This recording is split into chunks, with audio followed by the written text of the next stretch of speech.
नाथद्वार में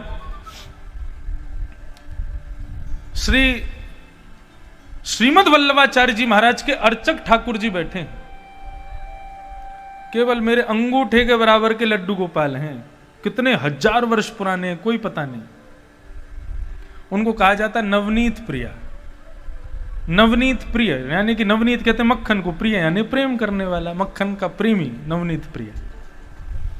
तो श्रीनाथ जी का मंदिर है, श्रीनाथ जी के ठीक बगल में ही नवनीत प्रिया जी, इतने से छोटे से ठाकुर जी बैठे।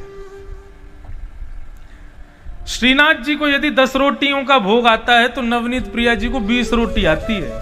यदि 19 रोटी आ गई तो उस दिन या तो अर्चक बीमार हो जाएगा या आरती गिर जाएगी, हाथ से कुछ हो जाएगा। बोले उनसे ज्यादा दो मुझको, जबकि छोटे से ठाकुर जी हैं। अच्छा, दूसरी बात, श्रीनाथ जी का भोग आता है मंदिर में, गर्भगृह में, लेकिन वो नवनीत प्रिया जी वो रसोई में जाते हैं, वहां जाके भोजन करके आते हैं। जैसी सामग्री बनी वैसी खवा दो। वो किस भाव से? बोले नन्नो सो लाला है, यशोदा को छोरा है, यशोदा को नेक्सो सो काना है, उस भाव से। तो एक बार उनका भोग लग रहा था रसोई घर में। तो ठाकुर जी के भोग में भी बड़ी पद्धतियां हैं। मिष्ठान को आगे रखो, मीठा ठाकुर जी की तरफ होना चाहिए।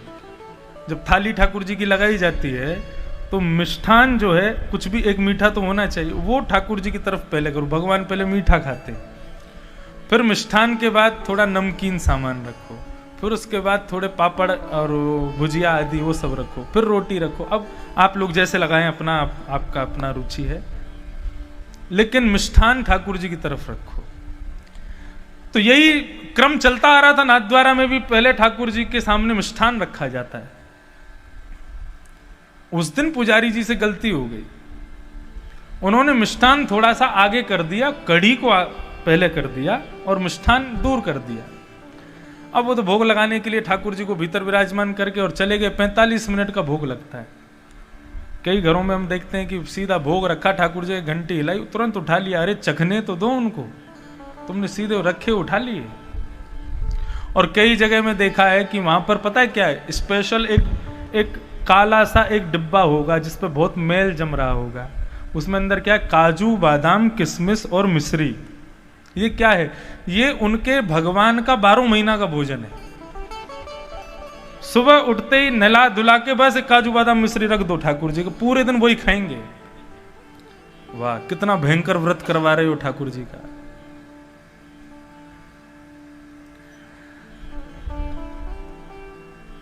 तो ऐसा करके वो पुजारी जी चले गए, वो ठाकुर जी भोग लगा रहे थे। अब 45 मिनट भोग लगता है। 45 मिनट के बाद जैसे ही पुजारी जी भीतर आए तो नवनीत प्रिया जी अपने सिंहासन से गायब, छोटे से ठाकुर जी। अब तो वो खोजे, पूरे नाथद्वारा में हल्ला मच गया, नवनीत प्रिया जी चले गए, नवनीत प्रिया जी चले गए। पूरा मंदिर इकट्ठा हो गया। बर्तन उठा के देखें कहाँ हैं, कहाँ चले गए, नन्हे से ठाकुर जी कहाँ गिर गए। सबने कहा भैया एक काम करो, जितनी सब्जी सामग्री सबको छानो, इनमें तो नहीं पड़े कहीं। अच्छा, हमारी तरह थाली नहीं लगती है ठाकुर जी की।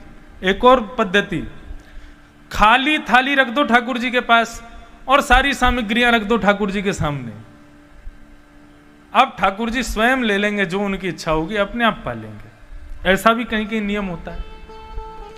तो बड़े बड़े बर्तन रखे थे सामने, कड़ी रखी है, दाल रखी है, सब्जी रखी है, सब रखा। सबको उलट उलट करके खोजें ठाकुर जी कहाँ हैं।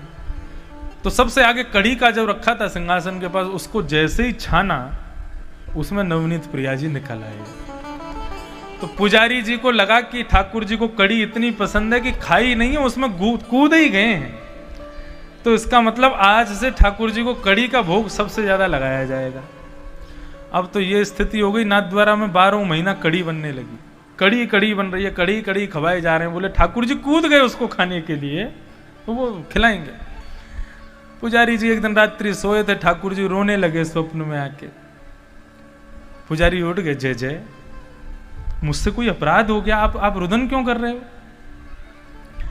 बोले हमारो इतने दिना पहले आपने भोग लगाए हो? बोले हाँ। भोग में मिष्ठान मोसों दूर कर दियो? आगे कड़ी पधरा दे।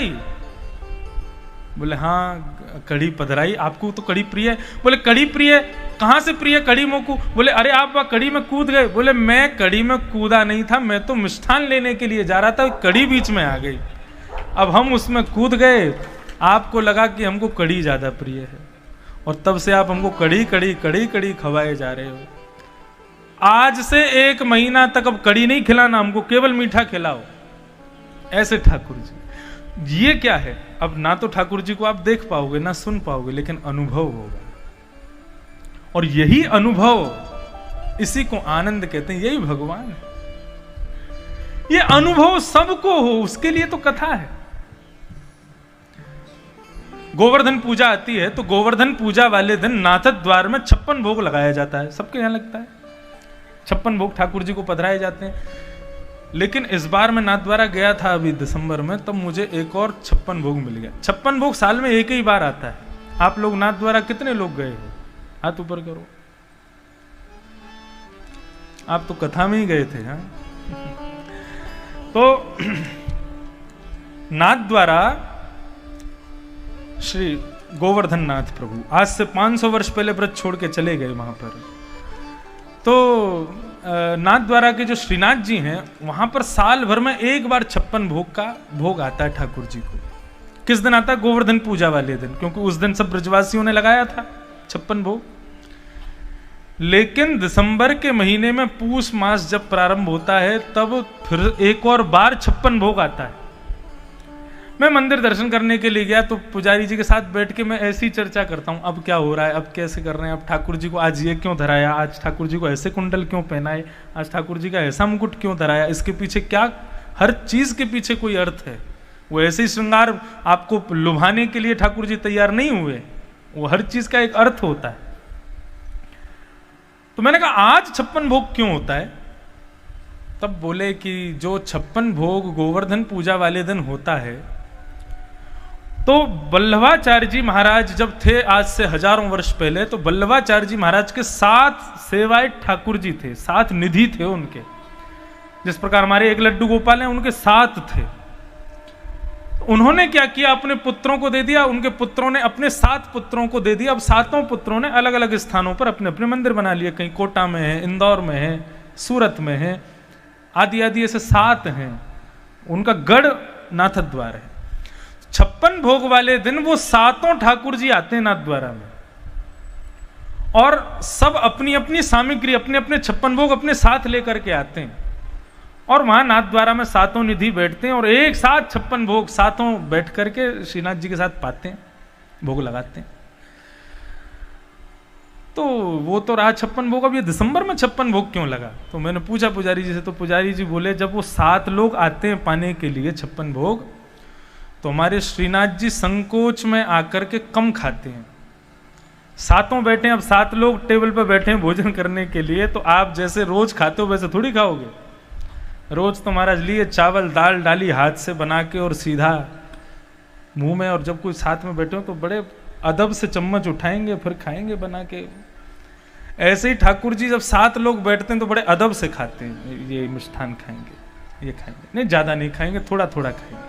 नहीं क्या बोलेंगे? 7 लोग बैठे। जब 56 भोग लगा के 7 चले जाते हैं तब ठाकुर जी का रोना शुरू होता है। पुजारी जी से कहते हैं, बोले क्या? बोले मैं भूखा हूं अभी। क्यों? बोले उन 7 के संकोच के चक्कर में मैंने ढंग से नहीं पाया। तो क्या करें? तब दिसंबर के महीने में ठाकुर जी का गुपचुप 56 भोग लगाया जाता है, जिसमें अकेले वो ही पाते हैं और कोई नहीं आता। नाथद्वार का एक नियम है, जब ठाकुर जी भोग लगाएंगे तो बाहर सेनाई बजेगी, पूरे नगर को सुनाई देगी, नगाड़े बजेंगे, पूरा नगर सुनेगा ठाकुर जी भोग लगा रहे हैं। लेकिन उस दिन सेनाई और नगाड़ा भी अंदर जाके बजाते हैं वो लोग। क्यों? वो बगल में नवनीत प्रिया जी को सुनाई नहीं दे जाए कि ठाकुर जी भोग लगा रहे हैं, नहीं तो वो आके खा जाएंगे। तो ये सब बातें, ये सब भाव, ये सब प्रेम की अनुभूतियां हैं ठाकुर जी के स्मरण की। इन सब को लोग नहीं समझ पाते। भगवान को केवल भगवान तक सीमित रखोगे तो संसार में जन्म लेना व्यर्थ है आपका। मैं अपनी कथा में स्पष्ट कहता हूं, पिताजी 2 बार मुझे टोक भी चुके इस बात के लिए। मैं स्पष्ट कहता हूं, भगवान को अगर पाना है तो सबसे पहले उनको भगवान मानना बंद कर दो। पिताजी बोले ऐसा क्यों बोलते हो, लोग गलत अर्थ ले लेंगे। मैंने कहा पिताजी स्पष्टीकरण भी तो करते हैं ना। आप केवल भगवान को भगवान मानोगे तो एक दूरी बनी रहेगी, एक भय बना रहेगा, ये भगवान है, ये ईश्वर है। लेकिन वही भगवत पदवी से यदि कोई अपनत्व की पदवी पर आ जाए तो प्रेम अनंत हो जाएगा। वक्ता को, कथा करने वाले को केवल व्यास तक सीमित मत रखो, उसके प्रति भी कोई ना कोई संबंध आपका हो जाना चाहिए। 7 दिनों में मित्र भाव हो, भ्रातृ भाव हो, कोई भाव हो। उस भाव से क्या होगा, उसकी कही गई बातों में फिर आपका इंटरेस्ट अपने आप बढ़ेगा। जब कोई अपना अच्छी बात कहता है तो सुनने में आनंद आता, पराया कुछ भी कहता रहे उससे हमको क्या मतलब। इसलिए अपनत्व की स्थापना ये बहुत जरूरी है। तो भगवत भक्ति में कोई ना कोई बदलाव, रोज कुछ ना कुछ चेंजेस किया करो। एक सी भक्ति रोज नहीं होनी चाहिए, एक सी सेवा ठाकुर जी की रोज मत किया करो, कुछ कुछ बदलाव किया करो। हम तो 12 महीने के 12 इत्र लगाते ठाकुर जी को, हर दिन अलग इत्र लगता है। उनको थोड़ा सुख मिले, थोड़ा नवीनता आवे। तो भगवान ने कहा कि भैया सत्कर्म करो, कुछ विलक्षण करो, मतलब एक सी चीज मत करो, कुछ अलग करो। तब नारद जी महाराज मन में विचार करने लगे क्या किया जाए। तब वो सब जगह पूछते पूछते बद्रीनाथ पहुंचे और बद्रीनाथ में सनत कुमारों से जाकर के उन्होंने प्रार्थना की कि महाराज सत्कर्म किसे कहते हैं मुझे बताओ।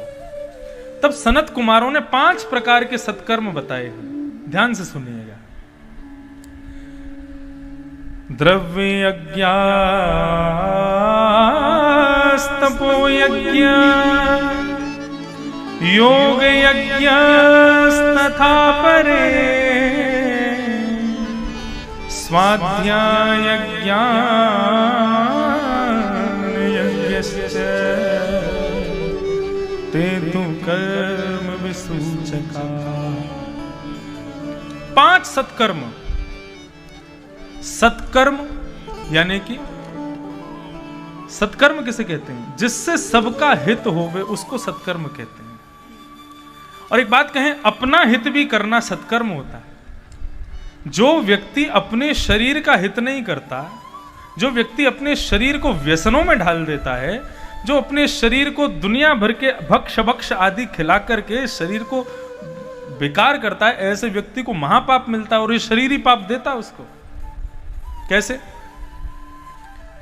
हम लोग 84 लाख योनियों में भटकते रहते हैं, कभी छिपकली बनते हैं, कभी चींटी बनते हैं, कभी कुछ बनते हैं, कभी कुछ बनते हैं, कभी कुछ बनते हैं, और हर मृत्यु के बाद भगवान के सामने जाके कहते हैं एक बार इंसान बना के तो देखिए आप मुझे, मैं इतना भजन करूंगा कि दोबारा 84 लाखों में नहीं जाना पड़ेगा।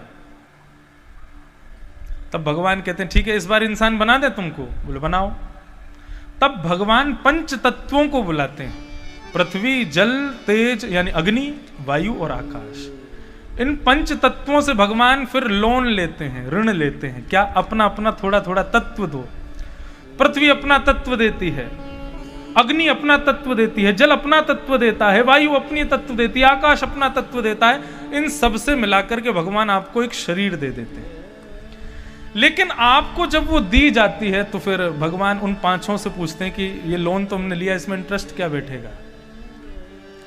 भगवान कहते हैं, वो 5 कहते हैं प्रभु देखो इसको 100 वर्ष का समय मिलेगा, अब वो इसके ऊपर ये कितनी जल्दी चुका दे, लेकिन हमारी ये शर्त है कि हमने जो अपने 5 तत्व दिए हैं, इन 5 तत्वों को और पवित्र करके हमको वापस करेगा तो इसको वैकुंठ स्वर्ग की प्राप्ति होगी, नहीं तो इसको नरक जाना पड़ेगा। यदि हम 5 को अपवित्र कर दिया इसने, तो फिर हम 5 ही मिलकर के इसको नरक ले जाएंगे। मानव पृथ्वी पर आ गया, धीरे धीरे बड़ा होने लगा, बालकों के संग रहने लगा, कुसंगता में जाने लगा, बीड़ी पीने लगा, सिगरेट पीने लगा, गांजा पीने लगा, चरस पीने लगा। अब इतना ही नहीं महाराज, अब तो थोड़ी थोड़ी पी लेता है। अब पी ही नहीं रहे हैं तो इतने में क्या खा भी लो। मुर्गा की नार मरोड़ करके खा जाते हैं उसको। एक निर्दोष जानवर को जान से मार देते हैं। कई जगहों पर, कई स्थानों पर लोग सोचते हैं कि अंडा खाना पाप नहीं है, अंडा खाना जो है वो गलत नहीं होता। आपको बताएं हम, जिस प्रकार गर्भस्थ बालक की मृत्यु का शोक बहुत होता है ना, गर्भस्थ बालक को मरवा देना एक बहुत बड़ा अपराध होता है, पाप होता है, ऐसे अंडे में जो है वो एक गर्भस्थ बालक है। आपने उसको जन्म नहीं लेने दिया, उससे पहले खा गए उसको। इस प्रकार से दूषित भोजन करता है, कुसंगता का संग करता है। इस प्रकार जो अपना जीवन जीता है, पांचों तत्व उसके क्रोधित हो जाते हैं, बोले रुक जा, तू मर बेटा, तेरे को बताएंगे।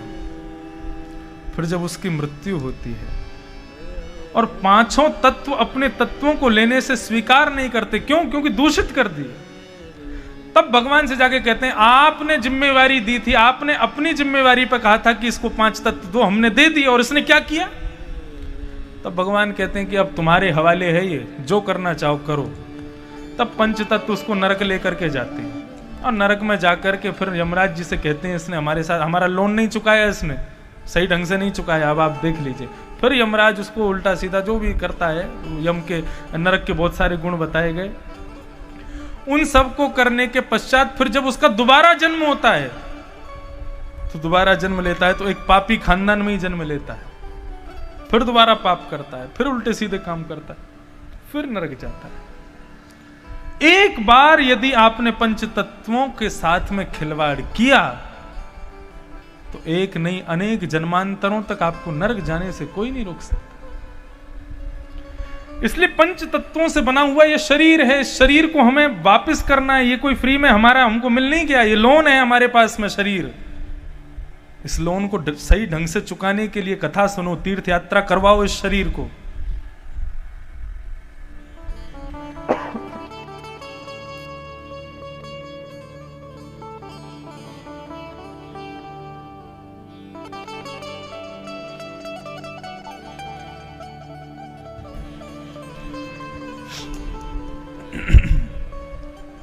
संतों का संग करवाओ, सुंदर सत्संग करवाओ, कथा सुनाओ, इससे 5 तत्व पवित्र होते हैं।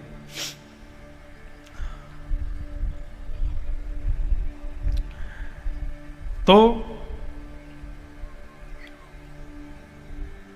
ये 5 यज्ञ, ये 5 सत्कर्म है। इसमें सबसे पहला सत्कर्म है कि स्वयं का कल्याण करो, स्वयं को ठीक करो, तब दूसरों का कल्याण करो। तो 5 प्रकार के सत्कर्म कौन कौन से हैं? पहला, द्रव्य यज्ञ।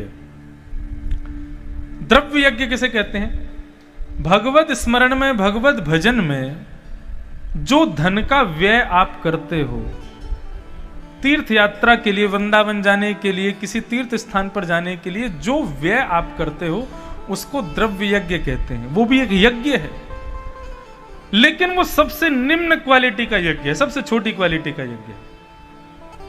उसके बाद क्या आता है? तप यज्ञ। तप यज्ञ किसे कहते हैं? तप यज्ञ का मतलब होता है अपने शरीर को अव्यवस्थाओं में ढालना ही तप यज्ञ है। हम एक आसन से बैठे हैं 4 घंटे से, सुख आसन, बीच बीच में पद्मासन ले लेते हैं, लेकिन 4 घंटे में ये आसन घुटने मुड़े ही रहेंगे। ये मुड़े रह करके घुटनों को बैठाना, ये भी एक तप है। एक आसन पर ज्यादा देर बैठना, उसका प्रयास कीजिए। आप कहेंगे पैरों में दर्द होता है। पैरों में दर्द कब होगा? जब कथा में मन नहीं लगेगा, तब दर्द होगा पैरों में।